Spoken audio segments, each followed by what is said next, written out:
Here comes another Chinese earthquake. Hey! How's it going? Am I getting better at the art of clickbait yet? I feel like this title might be not entirely truthful. Not because the album in the thumbnail isn't easily the best EDM release of the year, maybe even the decade so far, but because in the grand tradition of me reviewing music on this channel, it actually dropped like a month ago.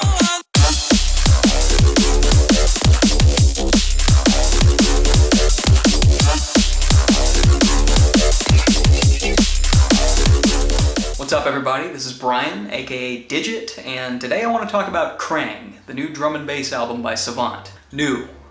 It's a new album. I can see this being the first video in a very long-running series on this channel. Album reviews of established electronic artists by a guy who has never really listened to them. What I've realized writing these is that I am not going to be able to bring that objective, all-knowing nerd perspective like most review channels do. I mean, I am a nerd, but I'm not Fantano or Naughty Step or anything like that where I know everything about every artist and entire genre histories off the top of my head, okay? So full disclosure, I've never listened to a Savant album all the way through before. I mean, I know the name. I know Savant has been around for a while, at least a decade now, and I definitely crossed paths with some of his tracks that were circulating around the time that I first got into EDM, around 2012, 2013. Mostly the more popular stuff that was also getting promotion from bigger labels like Splinter, Sledgehammer, also that Scatman remix that was kind of making the rounds for a while. But I guess I was never intrigued enough to fully check out his music like I did a lot of other dubstep artists around that time. Obviously at age 13 or whatever, I was just picking songs that I liked. I wasn't writing fucking essays about why. But I think subconsciously I've always been more attracted to the kind of drop that has a little bit more danceability and groove to it. Whereas older Savant kind of comes off as wubs for the sake of it. You know, the kind of thing most people think of when they hear the word dubstep. Just kind of throwing as many sounds at you as possible without a lot of thought for whether that actually supports the music, or at least that's my impression of his more popular tracks. Like I said, I can't speak for his entire discography because it's fucking massive. I mean, dude released 4 albums over an hour in length in 2012 alone. What the fuck? That's like some Stephen King shit.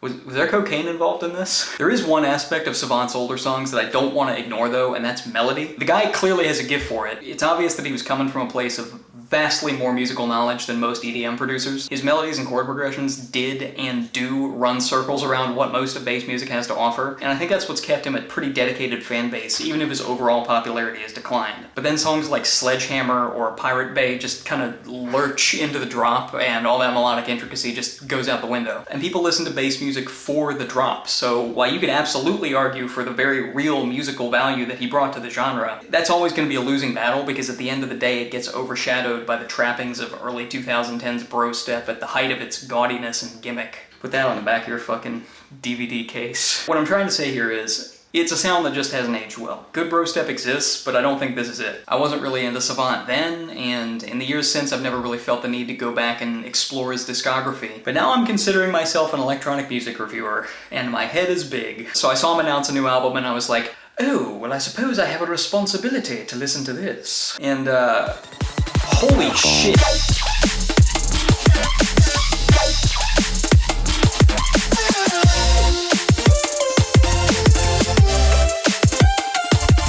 So look, I'm not entirely sure how Savant's tweet announcing a February release date ended up on my timeline, but somehow it did. Maybe somebody else liked it, maybe the algorithm recommended it, I have no idea. I certainly was not following him at the time, so I guess God just placed this in my path. So I guess now it's my divine responsibility to evangelize this masterpiece, because clearly he didn't place it in anybody else's path. Even within the relatively small bass music scene, it doesn't really seem like anybody's caught wind of this thing yet. I've seen next to nothing about it on social media, I haven't seen any reviewers covering it, I haven't seen any of the songs on promotional YouTube channels. As far as I can tell, Savant really has not made any kind of effort to market this beyond his immediate fan base, which is really too bad because if the American or UK D&B scenes get a hold of this, heads are gonna start exploding, alright? Okay, let me back up for a second. What actually is Krang? Krang is a long as shit album, even for Savant standards. It's almost 2.5 hours in length, 30 tracks of entirely drum and bass, which as far as I know is a genre that he's dabbled in relatively little up to this point. So in theory, you can already kind of tell that it's going to be a departure from that other stuff I was talking about. And in execution, yeah, this sounds like a totally different artist. Remember how I was talking about gaudiness, gimmick shit not aging well like 2 minutes ago? Yeah, get that the fuck out of here. This sounds cutting edge in just about every way. Remember what I said about the drops coming across as all over the place?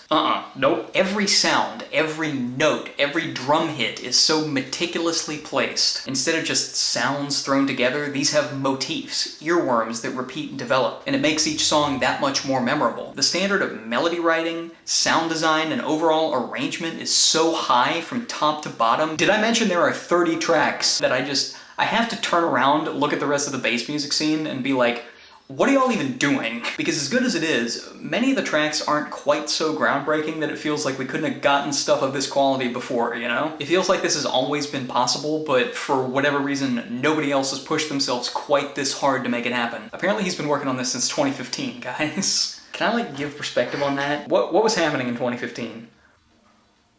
Jack U, oh my god. I don't know if that's his normal creative process. I mean, I can't imagine that it is, because, again, 4 albums in 1 year, but clearly his goal from the very beginning was to do justice to the genre of drum and bass, so the fact that he worked for as long as he needed to get it exactly right is something that is seriously worthy of respect. Krang really comes off like a love letter to the genre that happens to be more well-crafted than 95% of the genre. It's like a YA novel written by Shakespeare. You can tell that Savant has so much respect and care for every one of the many styles and subgenres that he covers on this album. You can feel it in the detail of each track. At every available moment, he's catching your attention with a beautiful melody, a crazy sound, a groovy drum pattern, something, and he knows exactly how to use each one of these things in the most ear-catching way possible. Let me give you an example. One of the coolest and most innovative things that I think he does on this album is actually use drum samples as hooks. He does this more than once. He'll find an ear-catching rim shot or other drum sound, place it prominently in a specific rhythmic pattern, and then repeat that up to the point that it almost becomes an earworm in itself. You can hear it with the tom in the intro of Locked In.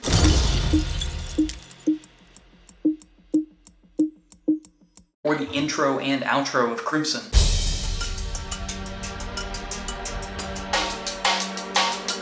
This isn't something I've really heard outside of, like, percussion ensemble shit where the only instruments are drums. But I guess this is called drum and bass. When you put it that way, it seems obvious. Like, why wouldn't you do that? It's stuff like that that makes each of these songs immediately engaging and memorable, even from the first listen. Obviously, you can't remember how 30 different songs go after just one time through, but you sure as shit are gonna want to go back and listen again. And when you do, you get to rediscover all those great moments, like, oh yeah, this was the song where he did that cool thing. Of course I have my favorites, but I never want to skip ahead to them because every track is just constantly engaging. Whenever I put Krang on, I always want to hear more tracks than I have time to listen to, which is probably the best problem you could have, listening to an album.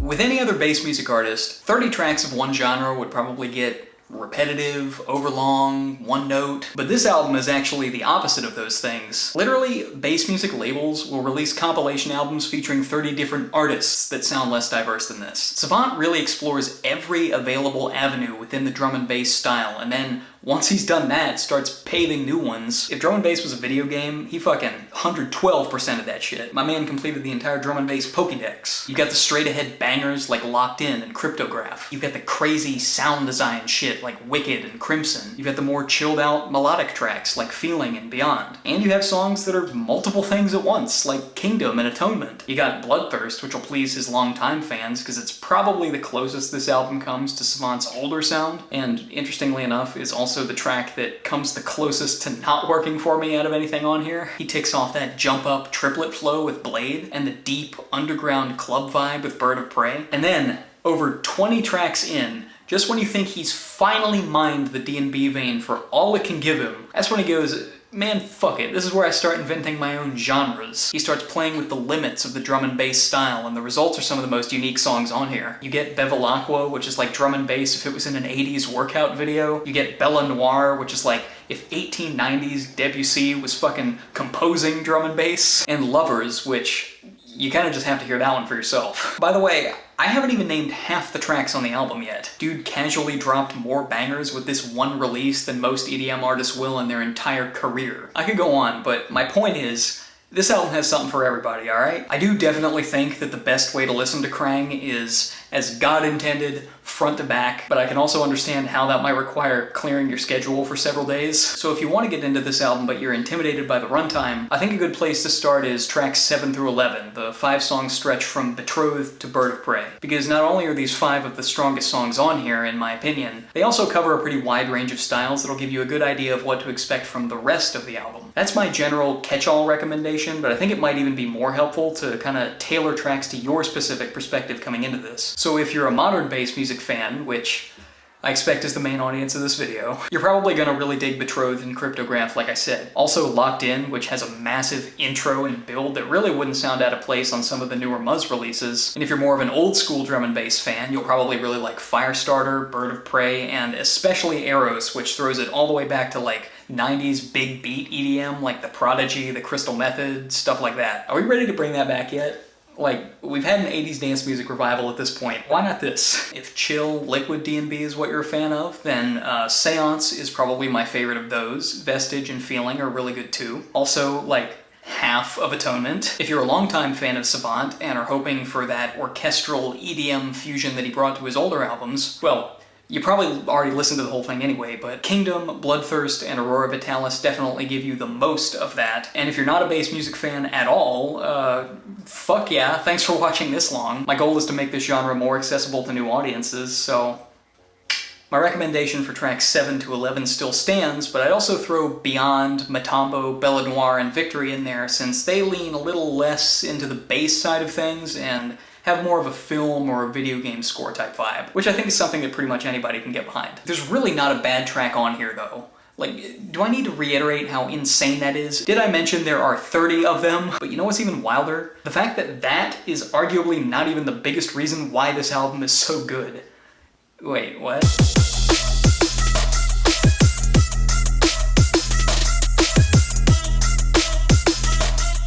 But Brian, aren't albums literally good because they have good songs? Isn't that like the whole point? Yes, but also pacing. But I couldn't really call this section pacing because who's gonna click on that? I wouldn't, sounds boring as shit. And speaking of which, with how long this album is, I fully expected to get bored way before it ended. But I really cannot stress this enough. In 2.5 hours, I never did. And that has just as much to do with the overall arrangement of these songs as it does their individual quality. And that's something he put a lot of effort into also. Wow, crazy! Take a look at the track list real quick. For the sake of simplicity, I've divided these songs into 3 categories. Songs that are darker, heavier, and mostly based on crazy bass sound design rather than melody. Then you have songs that are still pretty crazy and in your face, but focus more on traditional melody as the main hook. And lastly, the melodic tracks that are more chilled out and relaxed. Think about it this way. So if you're an artist trying to arrange 30 wildly different tracks in an order that at least somewhat makes sense, your first thought, or at least mine, would probably be to start grouping similar tracks together and then maybe finding ways to transition between those groups so that the album still has some flow and cohesiveness to it. And if you did that, you might end up with a track list that looks like this. And for you, as the artist who already knows each one of these songs inside and out, maybe this works, but it's not going to be as effective for somebody who's listening for the first time. And here's why. Because now we have the album totally divided into 3 sections, and as the listener moves through each one of these, they're going to pick up on the pattern of similar songs pretty quickly, and they're going to start to expect the songs that come after to be similar too. And after a few songs of that expectation being set and then met over and over,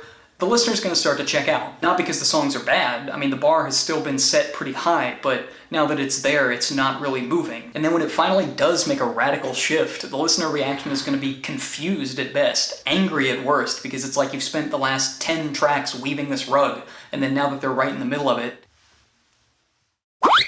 subverting expectations is good, but you don't want to leave the listener with no idea what's happening. And, you know, God forbid they're just not into that hardcore melodic rave shit. Because if you're listening to this for the first time, you don't know that the entire album isn't just 30 tracks of this. You're not going to wait 24 songs to see if it eventually mellows out. You're going to get maybe this far and then leave. Which is why the actual track list of this album works so well. Savant never lets you sit in one place for more than a few songs at a time. Just when you've had enough of one thing, he pivots to something else. Most of the album is still super high energy, but he sprinkles in the chill out tracks at just the right moments to give you a break. And from the very beginning, he sets you up to be ready for all the different stuff. The first 5 tracks especially have multiple different sections that flow between my 3 categories here. I know it doesn't look like purple is represented here, but the intro of Firestarter kind of has a little bit of this going on. And like I said earlier, once you're almost 2 hours in and maybe finally starting to get tired of the straight up D&B, that's when he hits you with the really unique stuff. So it's like the album has a third wind that carries you all the way to the end. He's like Vin Diesel saving that last nitro canister for just the right moment to get him across the finish line. I don't think I've heard this happen before on any other album, and it's genius. So yeah, long story short, this album is fucking good. I didn't think I would ever hear an album that would get me this excited about bass music again. The energy and creativity on display here gives me the same feeling that I got listening to the Dead Symphonic or the early Monster Cat compilations for the first time. You know, just some of my favorite bass releases ever. No biggie. And from my personal, nostalgic perspective, that's probably the highest compliment I can give it. And I really, really hope that more people hear it and get inspired by it, because it truly does blow just about everything else from this scene out of the water. So I'm really curious to anybody who's watching this. Had you listened to this album before watching this video? Like, is that why you're here? Or is this your first time hearing of it? I have a feeling that most of the people watching this may already be Savant fans, so now that you know where I'm coming from, if y'all want to, like, recommend me some more tracks of his that you think I would like, please do that, because after this I'd love to explore his discography a little more. And if you enjoyed this video, please consider leaving a like, consider subscribing, because I don't plan to stop talking about music anytime soon. You just gotta be patient with me, okay? I can't exactly crank these things out in a day. Yep. So once again, my name's Brian, aka Digit, and I will see you in the next video, whenever the fuck that is.